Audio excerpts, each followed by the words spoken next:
I always find it weird speaking in churches because I don't really think I have very much to say. I definitely don't have very much to say to you. In a way, the only person I'm ever speaking to, if I'm honest, is myself.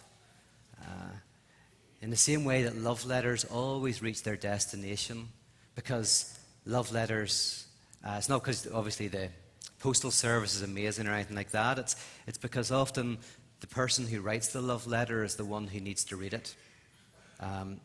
In the same way, the sermon always reaches the destination as long as the person who's speaking it listens, because it's them who needs to hear it.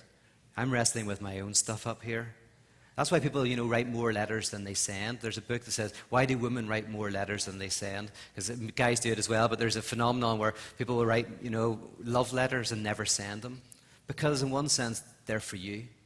And they're what you read and you reread in order to get an understanding of yourself.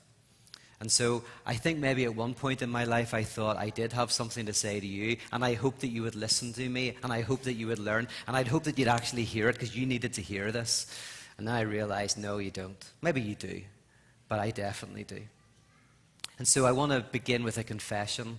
I want to be honest, and I want to say that, now this will not be a revelation to very many of you, but I'm not a nice guy.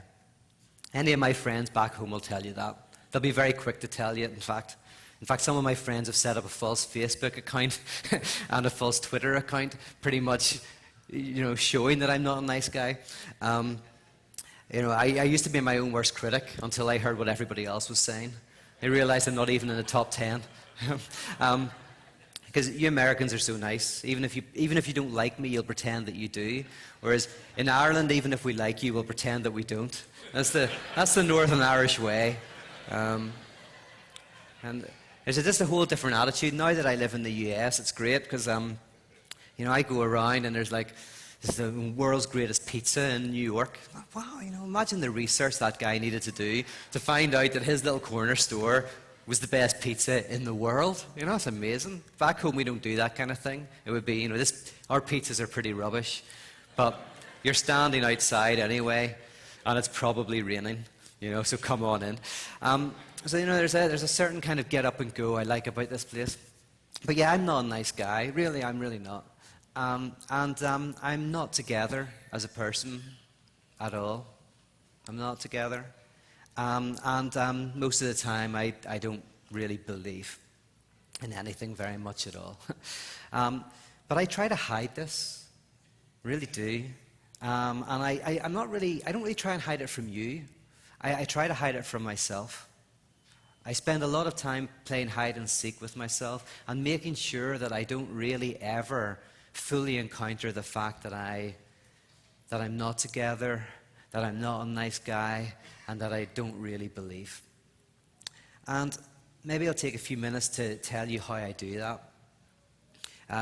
Let's take that I'm not a nice guy. Well, I've got a Facebook profile, and I spend a lot of time making sure that I look like I'm dead on, that I look like I'm nice, that I look like I'm funny. I have pictures of myself up doing interesting things. I'll de-tag anything that looks rubbish. I've got a list of the films that I like and the directors that I like, and I don't mention the films that I really do like. And I mention the books that I like to read, and I ignore the ones that would be a bit embarrassing. And I construct this image of myself on my Facebook profile, which is it's not it's not somebody else, it is me. It's like a Photoshop me. It's like I took a picture of me and I just kind of took away all the defects, kind of cleaned it all up, made it look a bit better.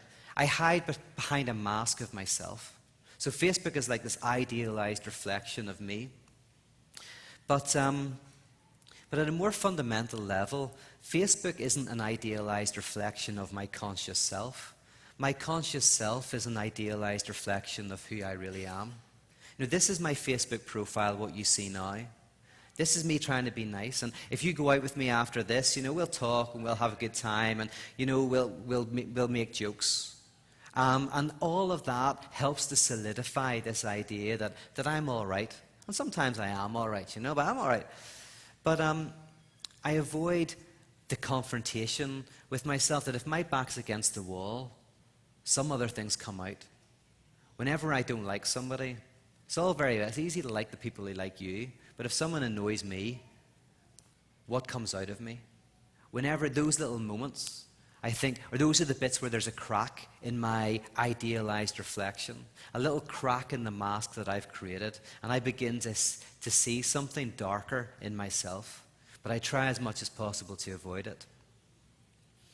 In terms of not being together, in my daily life, I read, I go for walks, I hang out with friends, and everything seems fine.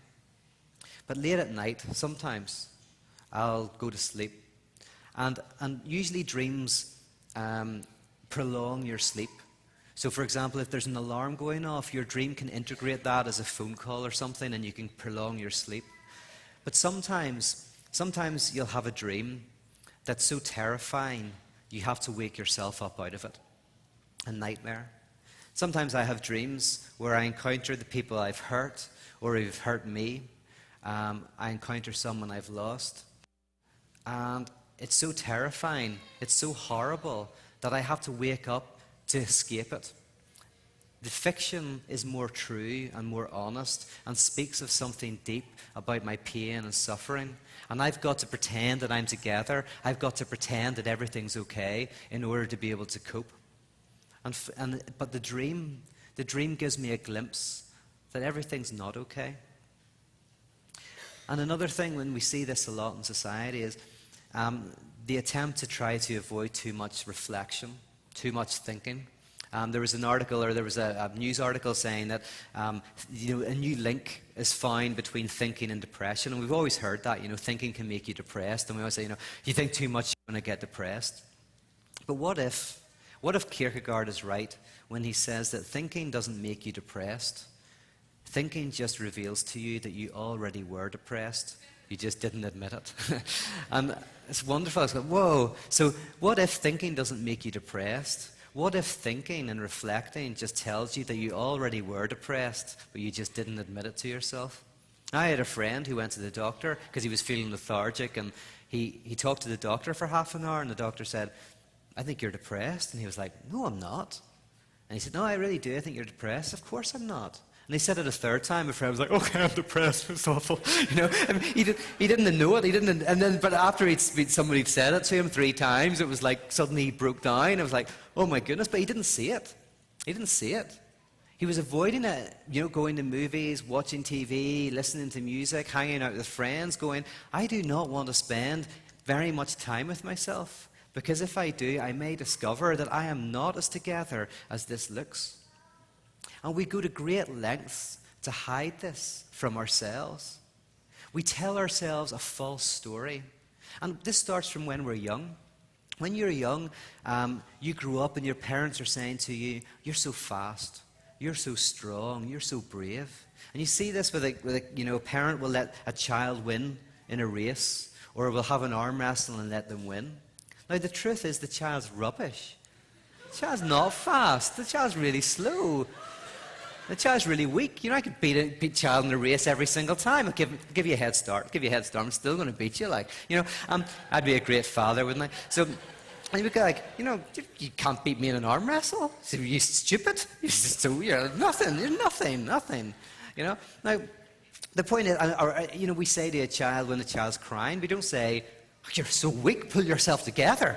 You say, oh, you're so strong, you're so brave. You're kind of saying the very opposite.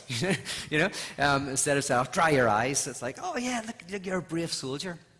And that's of course important to do. You're kind of giving this image that the person builds into, and it goes back even further than that. When you hold a child in front of the mirror and you say things like, you are so beautiful, you are so wonderful, you are so good. The child's just, looks like a big squidgy face thing, it's beautiful. I mean, no, kids are beautiful. Your kids are beautiful. I know, yeah, the other people's kids, they're not so nice. But we construct these stories, and as we continue to grow, we continue to do this. We continue to construct a false self, like your Facebook self. And it's like an Alcoholics Anonymous. An alcoholic often, for many, many years, won't admit they're an alcoholic. I can give up any time I want. And it's obvious to everybody else that they're not like that. But to them, they've constructed a story that doesn't cohere with the reality, but that they live by. And actually, the first thing you need to do in Alcoholics Anonymous is to admit your problem, to actually take the false story you tell yourself about yourself and get it to fit with the reality of who you are. Now, I know what you're thinking. You're thinking that's why Columbo was the best TV program that was ever made.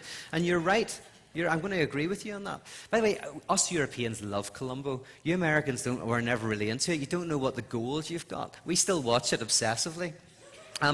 Although our TV was terrible. See, when I grew up, there was a program called One Man and His Dog, and this was primetime TV. And it was one man and a dog, and the dog was herding sheep into a pen. And that was the whole program. That was it. Half an hour. A man and a dog herding sheep into a pen. You wouldn't believe it. This is Ireland, This is our entertainment. It's absolutely mental. So Columbo was a big step up. Okay, after 3 years of One Man and His Dog, Peter Falk is like a god. But you kind of go, what is it about Columbo that's so good? Because it's not like other detective series where you don't know who did it and you don't know how they did it until the very end. And the worst thing you can do, is stop. You haven't taped the last 5 minutes, so you don't know who did it. In Columbo, it just turns it all around. You know exactly who did it, and you know exactly how they did it in the first 5 minutes. I mean, that's the very first thing they tell you. And there's nothing that's not revealed. It's all there. And then Columbo comes on the scene. Just one more thing, it comes on. Look at his glass eye. And you go like, what's the pleasure of watching Columbo? Because it is pleasurable, believe you me, after One Man and His Dog. The pleasure, I think the pleasure of watching Columbo is that you see how Columbo takes the false story that the murderer tells about the situation and gets it to fit with the material reality, right? That's the pleasure. You go like, there's the false story. And he begins to look at all the little clues that are lying around and begins to construct the material reality. What really is happening? What's really going on? And at the end, and there's always this mutual respect at the end. The bad guy, he doesn't arrest, he doesn't come in with a gun, or anything like that. If the bad guy just went, I'm just going to run here, Columbo wouldn't be able to do anything. He'd be gone. But that doesn't happen. It's like, it's a gentleman's game. He got caught. There's a respect. And the respect is kind of, you took my false story and you actually brought it in line with the reality. Well done. Well done. And in a sense, that's what spiritual journaling is, and that's what counseling does, and that's what reflection does. What we should do, and it's very hard for us to do, is take the false stories that we tell ourselves about ourselves. I'm together. I'm a good person. I'm a nice person. I'm a loving person. I believe. And get it to really fit with the truth. Now, the truth is often very hidden. It's not what we see in daily life. It's what comes out of us at those difficult times. It's what comes out of us in the stressful times. Those little hints at what we're really feeling and how we really are. The stuff that we repress, that we don't look at, we're so terrified to even admit to, that we hold it down and keep it suppressed at all costs. Somehow letting that stuff rise up. We all know what we're like, really. Come on. I know what I'm like, even though I try to hide it from myself. One of the strategies I use is token gestures. I'll do something nice on a Thursday night, or I'll call round for a friend. What happens is we end up engaging in a form of irony. There's a story I like about a parishioner who calls round to his pastor after church one day. Pastor's sitting there reading a book, and there's a knock on the door. Door opens, and there's the parishioner. And he's a big guy, he's crying, he's very upset. He's obviously run all the way to the house. He says, "This is disastrous, you've got to help." The minister says, "What is it? What is it?" And he says, "Well, listen, there's a family live down the road.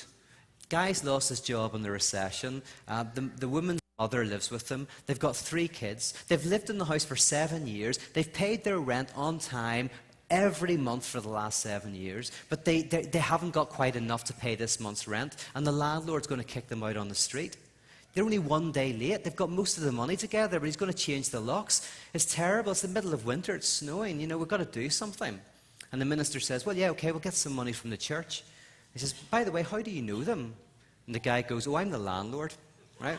Now, what happens, you know, when I hear that, I go, what's fascinating about the story is this. It's not that there's a distinction, there's a trauma. He's going, well, I need to make money and I need to look after this family. No. The joke works because he doesn't experience the difference between his concern and his material reality.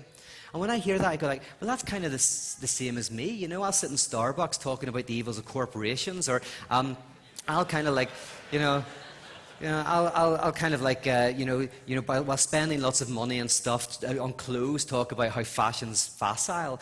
I don't believe in it, but I still materially participate in it. I actually ridicule the very activity that I'm engaged in. And I do the odd thing, I show concern, which kind of hides the reality of my daily life. So as long as I do one or two kind of nice things, and maybe if I go to a prayer meeting or I do this or that, I don't have to fundamentally change my entire life. I can do little token gestures that kind of help to solidify my vision of myself.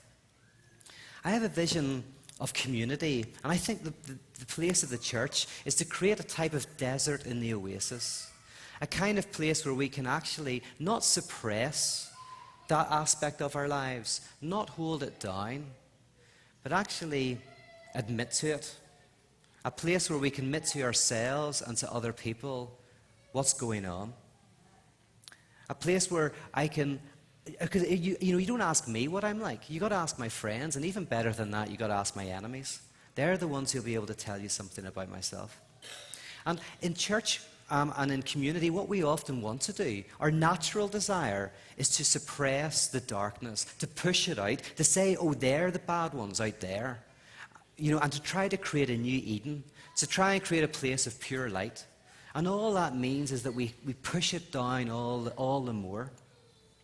See,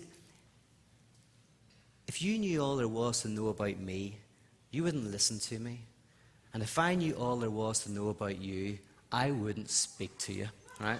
So, and what I could do is I could say to you, you're awful, you're bad, you don't really believe a lot of the time. And by the way, belief, that's how we hide our faith. We think Christianity is what we believe. As long as we have our beliefs in order, that story is Christianity.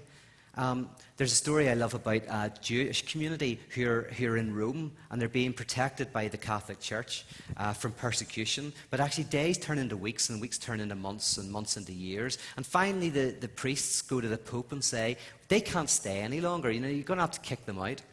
And the Pope says, that's not a very Christian thing to do or anything. So he says, I'll tell you what, I will debate the chief rabbi. And if the chief rabbi wins the debate, they can stay. And if I win the debate, they can leave. They have to leave.